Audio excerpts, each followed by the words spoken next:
비움으로 건강을 경영하라. 21페이지.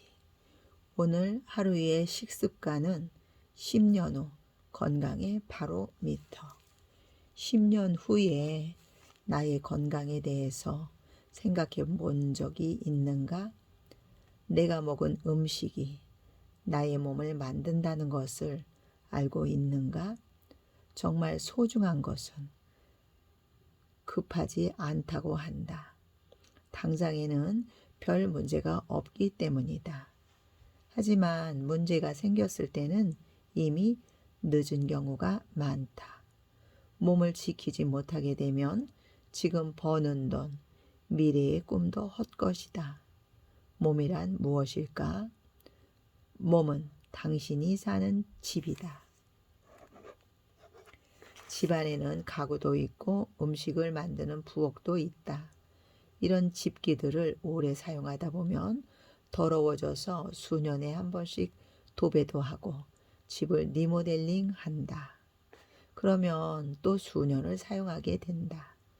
우리 몸도 대청소와 리모델링이 필요한 것이다.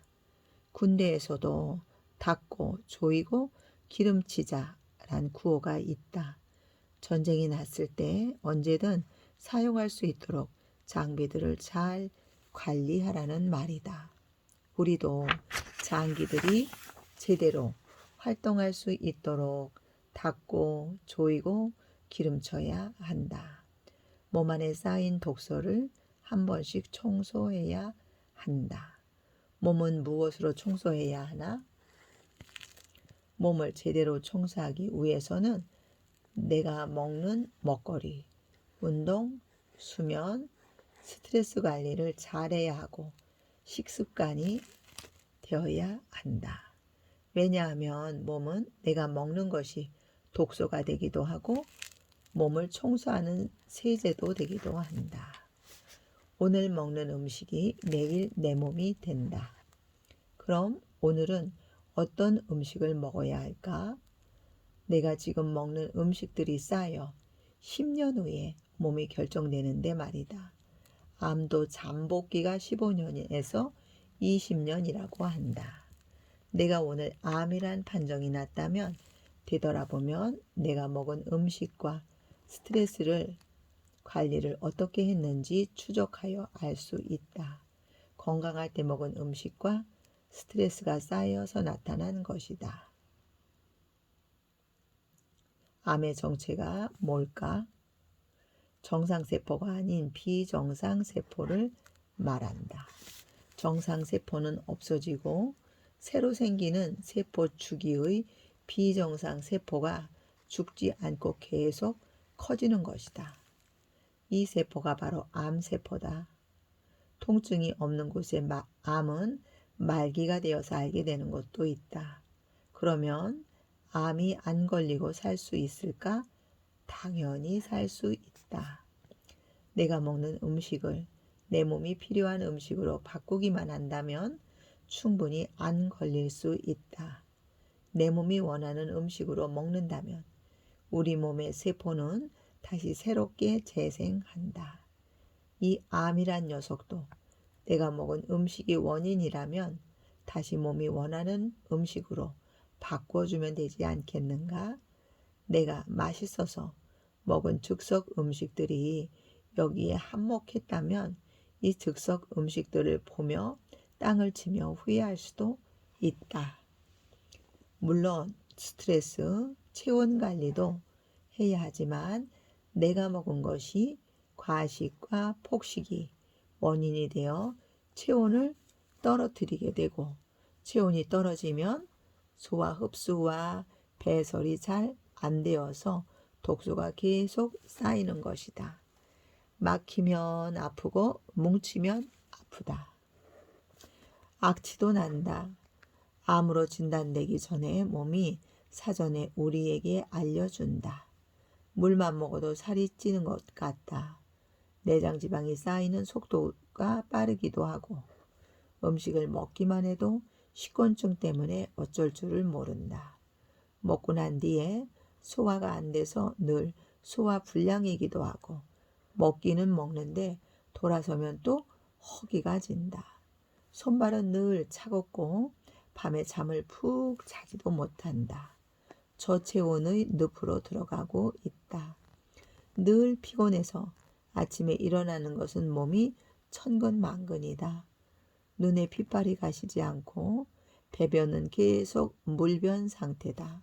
짜증과 화는 아무것도 아닌 일에도 감정이 폭발한다. 이런 몸의 느낌을 잘 관찰하면 몸을 살펴볼 수 있을 텐데 약 하루만 먹으면 되겠지 하고 그냥 지나쳐 버린다. 이런 것들이 차곡차곡 쌓이다 보면 우리는 골골 80세가 된다. 일주일 내내 적적 음식만 먹고 물은 거의 섭취를 안 하면 몸이 반드시 아우성을 쳤을 것이다. 몸의 물 부족 상태를 알리기 위해 소변 색깔이 노랗다. 그것을 보는 순간 오늘은 물이 부족하네 하고 물을 먹거나 즉시 몸의 신호를 감지하면 된다. 하루 동안 내가 먹은 음식들이 오래 머무르지 않도록 배설이 잘 되는지 확인해야 한다. 그렇게 확인을 잘 해야 10년 후 건강을 지킬 수 있다. 직장암에서 뼈로 전이된 45세 여성은 정기검진 갔다가 의외의 결과로 충격을 받는다. 직장암에서 뼈로 전이가 다 되었다고 한다. 그런데 2년 반 동안 계속 물변을 보는데도 다른 사람도 다 그런 줄 알았다고 한다. 불편했지만 통증이 없었기에 그냥 넘겨버린 것이다. 남편이 부산의 대형 병원 원무과에 근무하는데도 몸의 신호를 놓쳐 버린 것이다. 한창 무엇인가 열심히 해야 할 나이이고 자녀를 돌봐야 하는 45세이기 때문에 너무 속상하다. 이야기를 가만히 들어보니 스트레스가 너무 심했던 것 같다. 남들이 보기에는 행복한 부부로 보였지만 남편의 거친 성품에 날마다 불안했고 두려웠다고 한다. 이런 스트레스가 계속 쌓이다 보니 마음과 몸이 무너졌나 보다. 밤에 소변을 너무 자주 보던 신장 투석 환자도 남들이 자다가 자기처럼 소변을 자주 보는 줄 알았다고 한다. 식당을 40년 동안 운영했던 여사장은 폐암 말기가 되어서야 되돌아보니 변비가 심해 손가락으로 후벼파야 했다. 그때 식이섬유가 많은 채소 과일로 바꾸고 몸을 돌보아야 하는데 약으로 임시 해결만 해왔던 것을 지금은 후회한다.